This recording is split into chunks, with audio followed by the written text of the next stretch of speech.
എല്ലാവർക്കും സുഖമാണെന്ന് വിശ്വസിക്കുന്നു. ഡെയിലി അപ്ഡേറ്റിലേക്ക് എല്ലാ ആളുകൾക്കും സ്വാഗതം. നാളെ ഓഗസ്റ്റിലും 22-ാം തീയതിയും തുറന്നുള്ള ദിവസങ്ങളിലും നിങ്ങൾ ശ്രദ്ധിക്കേണ്ട വളരെ പ്രധാനപ്പെട്ട കാര്യങ്ങളാണ് ഈ ഒരു വീഡിയോയിൽ വ്യക്തമാക്കുന്നത്. വീഡിയോയുടെ വിശദാംശങ്ങളിലേക്ക് കടക്കുന്ന മുമ്പ് കൂടുതൽ ആളുകളിലേക്ക് ഇൻഫർമേഷൻ എത്താൻ ഷെയർ ചെയ്യുക, ലൈക്ക് ചെയ്യുക, ഫേസ്ബുക്കിലൂടെ കാണുന്ന ആളുകൾ ഫോളോ ചെയ്യുക. വീഡിയോയുടെ വിശദമായ വിവരങ്ങളിലേക്ക് വരാം. സംസ്ഥാനത്ത് ഓണപ്പെൻഷൻ വിതരണം തുടരുകയാണ്. വീടുകളിൽ പെൻഷൻ വിതരണം ഇന്ന് വൈകുന്നേരത്തോടു കൂടി ആരംഭിച്ചിട്ടുണ്ട്. ഇനി ലഭിക്കാത്ത ആളുകൾക്ക് നാളെയും മറ്റന്നാളും അതിൻ്റെ തൊട്ട് ദിവസങ്ങളിലായിട്ട് ലഭിക്കും. 25-ന് മുമ്പ് മുഴുവൻ ആളുകൾക്കും പെൻഷൻ വിതരണം പൂർത്തീകരിക്കുന്നതാണ്. ബാങ്ക് അക്കൗണ്ടുകളിലേക്ക് ഇതുവരെ പെൻഷൻ എത്താത്തവർ സേവനയിൽ ഒന്ന് പരിശോധിക്കാൻ വേണ്ടി ശ്രദ്ധിക്കുക. മിഞ്ഞാന്ന് വിതരണം തുടങ്ങിയെങ്കിലും ഇന്ന് പല ആളുകൾക്കും അക്കൗണ്ടുകളിലേക്ക് എത്തിയിട്ടുണ്ട്. അങ്ങനെ വൈകി ലഭിച്ചിട്ടുള്ളവർ താഴെ ഒന്ന് കമൻ്റായിട്ട് അറിയിക്കാൻ മറക്കരുത്. മറ്റൊന്ന് കേന്ദ്രവിഹിതമാണ്, അത് 25-ന് മുമ്പ് ലഭിക്കുന്നതാണ്. പിന്നെ പല ആളുകളും ചോദിക്കുന്നത് 2 മാസത്തെ പെൻഷൻ ഉണ്ടോ, അതായത് ഇനി അടുത്തൊരു ഗഡു കൂടി ഈ ഓണത്തിന് മുമ്പ് കിട്ടുമോ എന്നുള്ളതാണ്. അപ്പോൾ ഇനി ഇപ്പോൾ പെൻഷൻ ഇല്ല. സെപ്റ്റംബർ മാസത്തെ പെൻഷൻ അത് സെപ്റ്റംബർ മാസത്തെ തന്നെയാണ് ലഭിക്കുക. 25ഓട് കൂടിയിട്ടായിരിക്കും വിതരണം ഉണ്ടാകുക. 60 വയസ്സ് കഴിഞ്ഞിട്ടുള്ള പട്ടികവർഗ വിഭാഗത്തിൽപ്പെട്ടവർക്ക് ഓണക്കോടിക്കായി 1000 രൂപ നൽകുന്ന പദ്ധതിക്ക് തുടക്കമായി 52,826 പേർക്കാണ് ഈ ഒരു സഹായം ലഭിക്കുക. ക്ഷേമ പെൻഷൻ ലഭിക്കുന്നവർക്കും ഈ ഒരു സഹായം ലഭിക്കുന്നതാണ്. സംസ്ഥാനത്ത് ഇന്ന് സ്കൂളുകൾ അടച്ചു. നാളെ മുതൽ ഓണ അവധി ആരംഭിക്കുകയാണ്. സ്കൂളിൽ നിന്നും 4 കിലോ വീതം അരി 8ാം ക്ലാസ് വരെ പഠിക്കുന്ന വിദ്യാർത്ഥികൾക്ക് ലഭിക്കുന്നതാണ്. ചില സ്ഥലങ്ങളിൽ ഇതിനകം വിതരണം ചെയ്തിട്ടുണ്ട്. ഇല്ലാത്തവർക്ക് സ്കൂൾ തുറന്നതിന് ശേഷം ലഭിക്കും. ഓണക്കാലത്ത് വിദ്യാർത്ഥികൾക്ക് നൽകുന്ന അരിവിഹിതം വെട്ടിക്കുറച്ച് UDF സർക്കാർ എന്ന തരത്തിൽ കൈരളിയിൽ തെറ്റായ ഒരു വാർത്ത നൽകിയിരുന്നു. ഇതുമായി ബന്ധപ്പെട്ട ഒരു വീഡിയോ നമ്മൾ ഇന്ന് രാവിലെ തന്നെ ചെയ്തിരുന്നു. അതായത് 5 കിലോ ആണ് പറയുന്നത് എങ്കിലും മുമ്പ് തന്നെ ഇത് 4 കിലോ അരിയാണ് ലഭിക്കുന്നത്. കഴിഞ്ഞ വർഷം അതായത് 2025 ഓഗസ്റ്റ് മാസത്തിൽ ഓണത്തോടനുബന്ധിച്ച് ഈ ഒരു അരി വിതരണം ചെയ്തതുമായി ബന്ധപ്പെട്ട് മുൻ വിദ്യാഭ്യാസ മന്ത്രി വി ശിവൻകുട്ടി എടുത്തിട്ടുള്ള ഒരു പോസ്റ്റാണിത്. ഓണത്തിന് മുന്നോടിയായി സംസ്ഥാനത്തെ 24.7 ലക്ഷം കുട്ടികൾക്ക് 4 കിലോ അരി വീതം സൗജന്യമായി വിതരണം ചെയ്യുന്ന പദ്ധതിക്ക് തുടക്കമായി എന്ന് ഫേസ്ബുക്ക് പോസ്റ്റിൽ മന്ത്രി അറിയിച്ചിരുന്നു. അപ്പോൾ ഇത് മുമ്പേ ഇത് 4 കിലോ തന്നെ ഉള്ളൂ എന്നുള്ളത് എല്ലാവരും മനസ്സിലാക്കുക. മറ്റൊന്ന് സപ്ലൈകോയുടെ വിൽപ്പന 19-ാം തീയതി തന്നെ 200 കോടി പിന്നിട്ടു എന്നുള്ളതാണ് ഇപ്പോൾ വന്നിട്ടുള്ള റിപ്പോർട്ട്. വൻ കച്ചവടമാണ് സപ്ലൈകോ ഔട്ട്ലെറ്റുകളിൽ നടക്കുന്നത്. എല്ലാ റാക്കുകളും ഫില്ലായിരിക്കുന്ന ഒരു സാഹചര്യത്തിൽ 13 സബ്സിഡി സാധനങ്ങളുണ്ട്. അത് 2 മാസത്തെ വാങ്ങാനുള്ള ഒരു സൗകര്യവും ഇപ്പോൾ ഏർപ്പെടുത്തിയിട്ടുണ്ട്. ഇൻഷുറൻസ് ഇല്ലെങ്കിൽ ഇനി ഇന്ധനം കിട്ടില്ല. ഇൻഷുറൻസ് ഇല്ലാത്ത വാഹനങ്ങൾക്ക് ഇന്ധനം നൽകരുത് എന്ന ഉത്തരവ് പരീക്ഷണാടിസ്ഥാനത്തിൽ നടപ്പിലാക്കാൻ കേന്ദ്രത്തോട് സുപ്രീം കോടതി നിർദ്ദേശിച്ചു. ഇൻഷുറൻസ് ഇല്ലാത്ത വാഹനങ്ങൾ ഒട്ടേറെ രാജ്യത്ത് ഓടുന്നുണ്ട് എന്ന് വിലയിരുത്തിയ സുപ്രീം കോടതി ഇത് ഉൾപ്പെടെയുള്ള വിവിധ നിർദ്ദേശങ്ങൾ ഇറക്കിയിട്ടുണ്ട്. ഇക്കാര്യത്തിൽ പെട്രോളിയം മന്ത്രാലയത്തിന് ചില ആശങ്കകളുണ്ട് എന്ന് കേന്ദ്ര സർക്കാർ ബുധനാഴ്ച അറിയിച്ചപ്പോഴാണ് പരീക്ഷണാടിസ്ഥാനത്തിൽ നടപ്പിലാക്കാൻ കോടതി ആവശ്യപ്പെട്ടത്. പുതിയ വാഹനങ്ങൾ വാങ്ങുമ്പോൾ എടുക്കുന്ന തേർഡ് പാർട്ടി ഇൻഷുറൻസിന്റെ കാലാവധി ഓഗസ്റ്റ് 4-ന് സുപ്രീം കോടതി വർദ്ധിപ്പിച്ചിരുന്നു. കാറുകളുടേത് 3-ൽ നിന്ന് 4 വർഷമായും ഇരുചക്ര വാഹനങ്ങളുടേത് 5-ൽ നിന്ന് 6 വർഷമായിട്ടുമാണ് വർദ്ധിപ്പിച്ചിട്ടുള്ളത്. നേരത്തെ 2018-ൽ സുപ്രീം കോടതിയുടെ നിർദ്ദേശപ്രകാരമാണ് ഇവ യഥാക്രമം 3-ഉം 5-ഉം വർഷമാക്കി നിശ്ചയിച്ചത്. ഇൻഷുറൻസ് ഇല്ലാത്ത വാഹനങ്ങൾക്ക് അത് പുതുക്കും വരെ ഇന്ധനം നൽകരുത് എന്നാണ് ജസ്റ്റിസ് സഞ്ജയ് കരോൾ അധ്യക്ഷനായ ബെഞ്ച് ആവശ്യപ്പെട്ടിട്ടുള്ളത്. ഗതാഗത ലംഘനം നടത്തുന്ന വാഹനങ്ങൾക്ക് ചുമത്തുന്നത് പോലെ ഇൻഷുറൻസ് ഇല്ലാത്തവയ്ക്ക് ഓട്ടോമാറ്റിക്കായി ഈ ചലാൻ നൽകുന്നതും പരിഗണിക്കണം.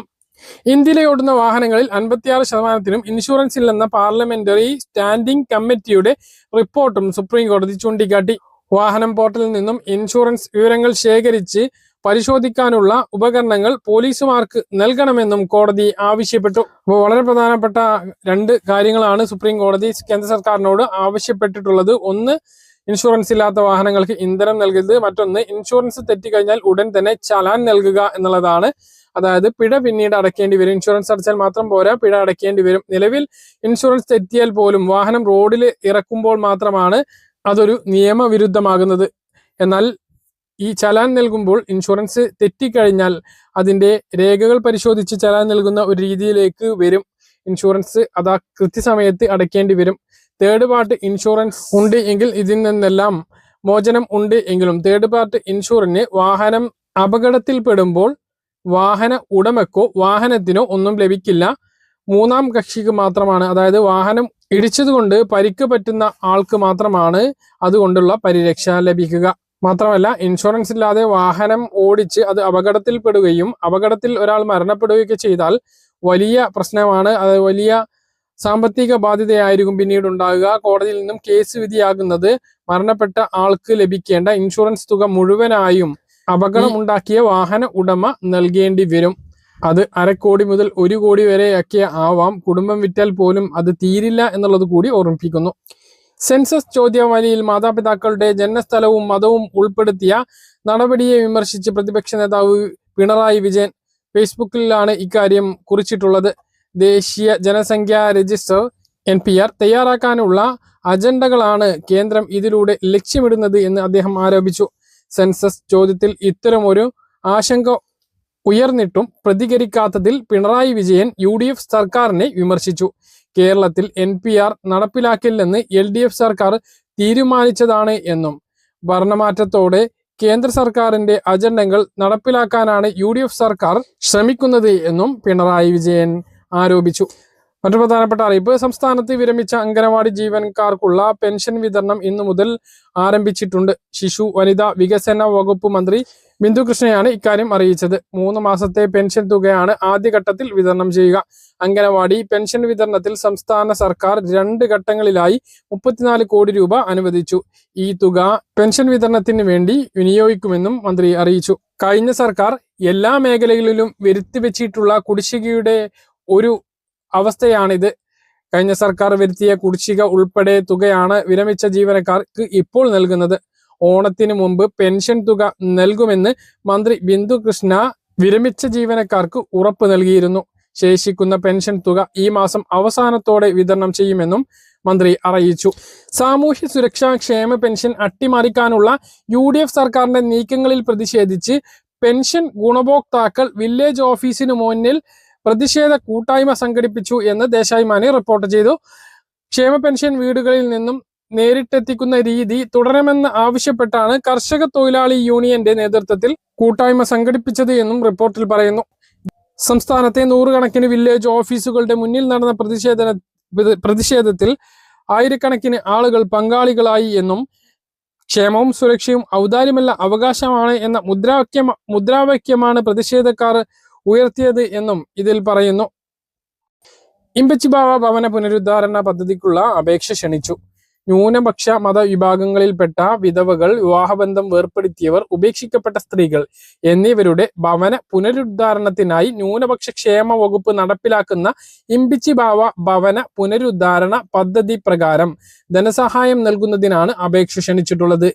അവസാന തീയതി 2026 സെപ്റ്റംബർ 10 മുസ്ലിം, ക്രിസ്ത്യൻ, ബുദ്ധ, സിഖ്, പാഴ്സി, ജൈന എന്നീ ന്യൂനപക്ഷ മത വിഭാഗങ്ങളിൽപ്പെടുന്ന വിധവകൾ, വിവാഹബന്ധം വേർപ്പെടുത്തിയ സ്ത്രീകൾ, ഉപേക്ഷിക്കപ്പെട്ട സ്ത്രീകൾ എന്നിവർക്കാണ് ഇമ്പച്ചിബാവ ഭവന പുനരുദ്ധാരണ പദ്ധതിയിലേക്ക് ഇപ്പോൾ അപേക്ഷിക്കാൻ കഴിയുക. ശരിയായ ജനലുകൾ, വാതിലുകൾ, മേൽക്കൂര, flooring, finishing, plumbing, sanitisation, electrification എന്നിവയില്ലാത്ത വീടുകൾക്ക് അടിസ്ഥാന സൗകര്യങ്ങൾ മെച്ചപ്പെടുത്തുന്നതിന് വേണ്ടിയാണ് ന്യൂനപക്ഷ ക്ഷേമ വകുപ്പ് ധനസഹായം നൽകുന്നത്. ഒരു വീടിന് അറ്റകുറ്റപ്പണിക്ക് 50,000 രൂപയാണ് ധനസഹായം നൽകുക. ഈ തുക തിരിച്ചടയ്ക്കേണ്ടതില്ല.